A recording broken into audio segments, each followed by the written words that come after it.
I'm Simon. I'm the guitar tech with Mando Diao, and I'm here to show you our current touring. Here you go. Here we have, I'm mainly taking care of Gustav's guitars and CJ's basses. So what I can tell, we use Sennheiser wireless systems, and I go through this overkill switcher, which you can has 8 inputs, 8 outputs, so that you can route however you want. So I have all of Gustav's guitar routed straight to this Kemper. To make things easier in the dark, I have like these color codes on each. Like Gustav has blue, CJ has red, and the upright is green, to like quickly see who is who, because if you have like the same color, it can, if you're in a rush and like, oh okay, I need to put a delay on this, like, I mean, there's a million buttons. So I have this like, Gustav's main is like bright blue, and I have turned down the brightness on his pair, and the same for the CJ. As you can see, the brightness is down, so I can like in an instant see where I need to go. So thank you, Philip, for that. That was great. This is a spare, and I'm splitting the signal, so they're both running just in case of fire or anything should happen.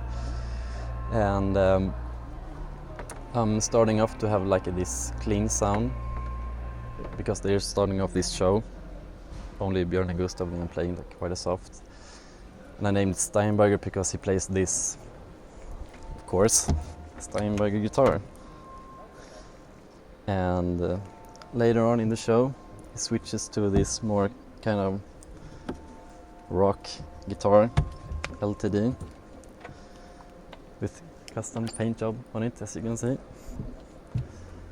And for those sounds, well, of course I have different sounds for each song than when it goes to, example, for Make Your Mind or Forget. As you can see, I've named it Steinberger there,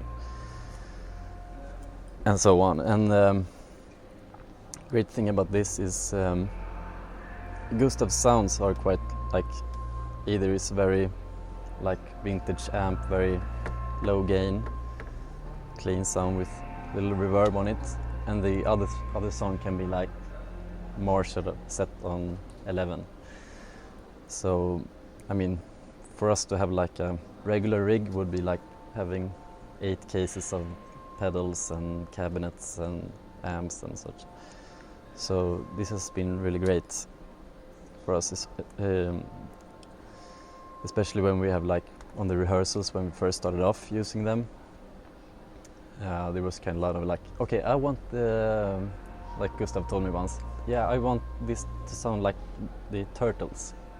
It's like, okay. And then you just like take a few seconds, like Marshall and do whatever you can, and then you got it. So it's like, if he would told me something like that without me having these, it would be like take days to get those kind of things needed to make that sound.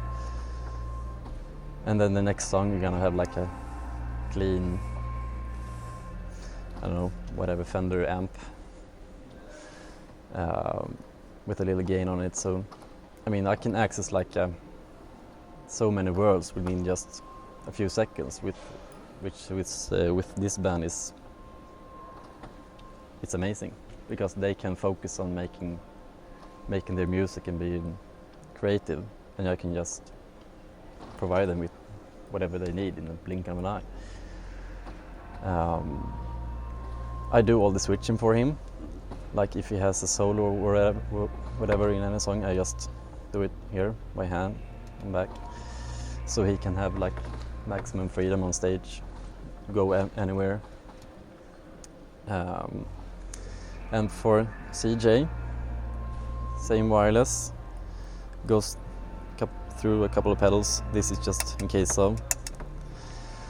And he has 2 basses, one Hagström Super Swede, show that one here. Also a custom paint job with the Marcio pickups. And then he uses this Music Man Stingray with also awesome paint job done by CJ himself. So whenever he switched basses with, he uses the Super Swede in the beginning, where there's not so much rock song and not so much slapping. I have a preset for that. Before we used like an Ampeg profile that we did ourselves. He had an Ampeg V4B with a Marshall 4x12. It sounded good, but we were not that happy about it. We needed more like trebles and stuff, but wouldn't do anyway. So I downloaded the bass pack that we have, and we sat down and found this amazing amp, which we didn't have to do a lot of it. We just added some gain and added the magic in his fingers, and it sounds amazing. So I have like only 2 sounds of him, for him. One when he plays the Music Man, and one that he plays the Super Swede. And I only use, like, for one song I use the delay and tap it to whatever tempo we have. And I have a stereo chorus for one song, so I just have those on both sounds just for easy access. And the spare there as well. And then we have the amazing Yamaha silent upright bass down here, which we actually used his Ampeg profile. It just sounded amazing with this upright bass. And that, of course, we use left and right, use a little bit of reverb on it, and then we have the direct out from the Kemper to this bass to MIDI converter. And then I have put it straight into main stage over here, and have done a sound here on a song called Angel Eyes, like this big pad atmosphere thing. So when he plays with a bow, you have the attack of the Kemper and the amp, and then you have like the space sphere of the main stage going on. So that's quite cool. And can I have a look over here? Here's my colleague's rig. He takes care of Björn's all guitars. Same procedure, wireless, switch straight into the Kemper, and do the same trick here. One patch for each song, and for whenever he has a solo, you just switch in that solo. And then straight out to monitors and PA.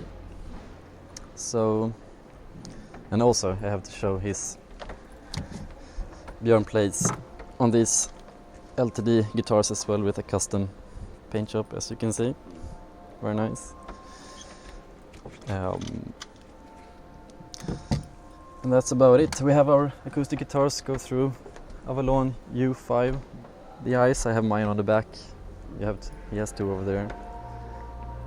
And we use for, it's actually quite fine as well. We have Yamaha nylon silent guitars. Did a custom mirror job here. Sounds amazing. Used it for a couple of songs. Just straight in the DI. And same for steel acoustic guitars. We have. They sound amazing. And that's about it for today, at least. Thank you.